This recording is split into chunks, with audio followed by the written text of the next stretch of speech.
Almost everyone has felt that uncomfortable heaviness in the stomach after a meal. But when that feeling becomes frequent, with bloating, pain, or when fullness doesn't quite go away, it may be more than just indigestion. I'm Sohali Khan and welcome to the Gut Feed podcast.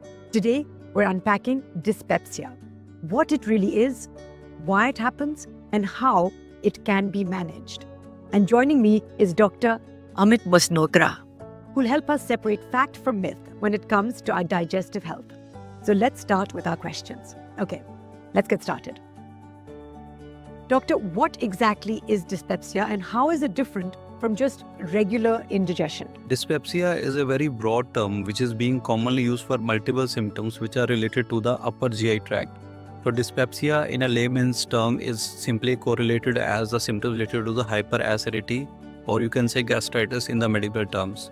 So when the patient addresses the symptoms as having related to gastritis in form of bloating sensation, reflux sensation, decreased appetite, so we commonly collaborate all these as under one category, which comes as a dyspepsia.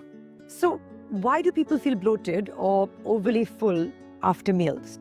This is a very important question which has to be addressed, because basically majority of the patients who present the dyspepsia have a common symptoms which is called abdominal bloating. They usually say that post-prandial or after taking meal they have a feeling of satiety or fullness of the stomach, which is addressed as the abdominal bloating. Now why it happens? Basically the reason is that stomach is basically a bag of muscle which has to apply pressure to empty down. So whenever there is a swelling in the stomach due to some hyperacidity or some erosions are there in the stomach or some ulceration in the stomach, that leads to decreased pushing power of stomach, and that causes a reflux back pressure and leads to bloating. And that's why the majority of the patients usually present as abdominal bloating as a presenting symptom. Then, in your opinion, what is the best way to manage dyspepsia? So basically we have to see what is the main cause for the dyspepsia. Dyspepsia has multiple causes. It can be infective causes, it can be pharmacological causes, it can be stress related. So first of all, we will come to the main cause which is commonly seen in nowadays in the patients. Usually there is a bacterial infection called H. pylori. H. pylori is a bacteria which is a foodborne infection.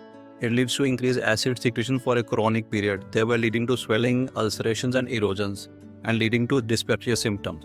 Second comes a pharmacotherapy. Many patients use the over-the-counter drugs like painkillers and many anticoagulant type of drugs. These painkillers also lead to ulceration and erosions and promote the symptoms of dyspepsia. Third important factor is the stress. Many patients ask the question whether stress has correlation with this or not. Yeah, definitely stress has a correlation. We cannot attribute stress as a sole factor. You can say that if the patient is having a basic etiology of bacterial infection or any drug induced or any dietary alteration as a cause of dyspepsia, the stress adds on to the symptoms. So we have to target the multifactorial approach so that the patient gets a relief from the dyspepsia at an earliest. Thank you so much, doctor, for sharing such clarity, I think, on a condition that many of us just dismiss as it's just bad digestion. So if anyone listening, if indigestion seems to linger, please do not brush it off.